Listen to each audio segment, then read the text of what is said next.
வணக்கம் ஃப்ரெண்ட்ஸ், இன்றைக்கி நம்ம முள்ளங்கியில் ஒரு அருமையான ரெசிபி பண்ண போகிறோம். முள்ளங்கி தொக்கு.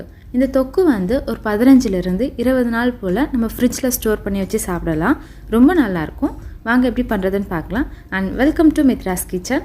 நம்ம சேனலை சப்ஸ்கிரைப் பண்ணலான்னா மறக்காமல் சப்ஸ்கிரைப் பண்ணுங்கள். பக்கத்தில் இருக்க பெல் ஐக்கானை ப்ரெஸ் பண்ணுங்கள். இப்போது செய்ய ஆரம்பிக்கலாம். இன்றைக்கி நம்ம வந்து 1 கிலோ போல் முள்ளங்கி எடுத்துருக்கோம். இந்த முள்ளங்கி வந்து நல்லா வாஷ் பண்ணிவிட்டு இது வந்து தோல் சீவி எடுத்துக்கலாம். இந்த முள்ளங்கியை நம்ம உணவு பழக்கத்தில் கொண்டு வந்தோம் அப்படின்னா நிறைய மருத்துவ குணங்கள் இருக்குது. இந்த முள்ளங்கியில் அதிக நார்ச்சத்து, இரும்பு சத்து அடங்கியிருக்கு.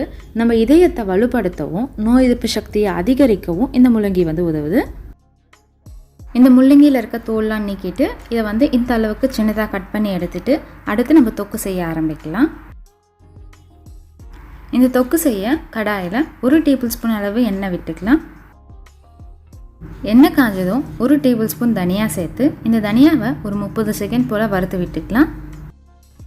இந்த தனியா வறுக்கும் போதே நல்ல வாசம் வரும். இந்த தனியா வறுபட்டதும் நம்ம காரத்திற்கு ஏற்ப காய்ந்த மிளகாய் சேர்த்து 1 நிமிஷம் போல் நல்லா வறுத்து விட்டுக்கலாம்.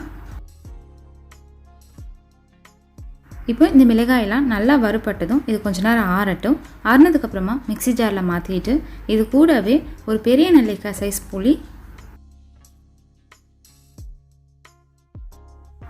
இது கூடவே நம்ம தொக்குக்கு தேவையான அளவு கல்லுப்பு சேர்த்து இந்த அளவுக்கு அரைச்சி எடுத்துக்கலாம். அடுத்து நம்ம முள்ளங்கி வதக்க ஆரம்பிச்சிடலாம். நம்ம ஏற்கனவே எண்ணெய் சேர்த்துருக்கோம், அந்த எண்ணெயே இருக்கும். இல்லை அப்படின்னா 1 டேபிள் ஸ்பூன் அளவு எண்ணெய் சேர்த்துக்கலாம். எண்ணெய் காஞ்சதும் நம்ம கட் பண்ணி வச்சுருக்க முள்ளங்கி சேர்த்துக்கலாம்.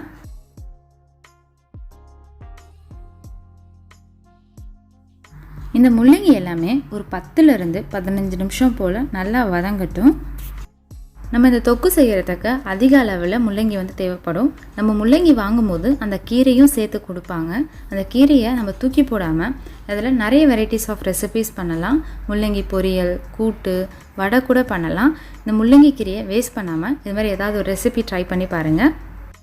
முள்ளங்கி போல் முள்ளங்கி கீரையிலையும் அதிக சத்துக்கள் இருக்குது.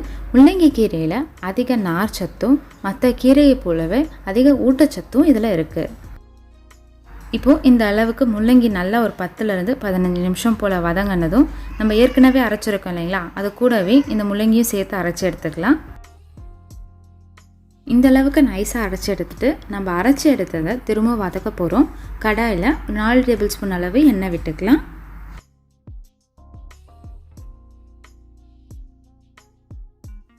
எண்ணெய் காஞ்சதும் இதில் 1 டேபிள் ஸ்பூன் கடுகு பொரிஞ்சதும் 1 டேபிள் ஸ்பூன் உளுத்தம்பருப்பு, கொஞ்சமாக பெருங்காயத்தூள், கொஞ்சமாக கருவேப்பிலை சேர்த்து ஒரு 30 செகண்ட் போல் வறுத்து விட்டுக்கலாம். அடுத்து நம்ம அரைச்ச முள்ளங்கி சேர்த்து ஒரு 15 நிமிஷம் போல் நல்லா வதக்கி விட்டுக்கலாம். இந்த முள்ளங்கி தொக்கு வந்து இது மாதிரி வதக்கும் போது அதிக நாள் வரைக்கும் நம்ம ஸ்டோர் பண்ணி வச்சு சாப்பிட்லாம். இந்த முள்ளங்கி தொக்கு வந்து இட்லி, தோசை, சாதத்தை கூட ரொம்ப நல்லாயிருக்கும். இப்போது ஒரு 15 நிமிஷம் போல் நல்லா வதங்கினதும் எண்ணெய்லாம் தனியாக மேலே பிரிஞ்சு வந்திருக்கும். அந்த ஸ்டேஜில் ஆஃப் பண்ணிடலாம். நம்மளுடைய அருமையான முள்ளங்கி தொக்கு வந்து ரெடி ஆகிடுச்சு. கண்டிப்பாக எல்லோரும் விரும்பி சாப்பிடுவாங்க. நீங்களும் ட்ரை பண்ணி பார்த்துட்டு உங்களுடைய ஃபீட்பேக்கை கீழே கமெண்ட்டில் சொல்லுங்கள். உங்களுக்கு இந்த வீடியோ பிடிச்சிருந்தா மறக்காமல் லைக் பண்ணுங்கள், ஷேர் பண்ணுங்கள்.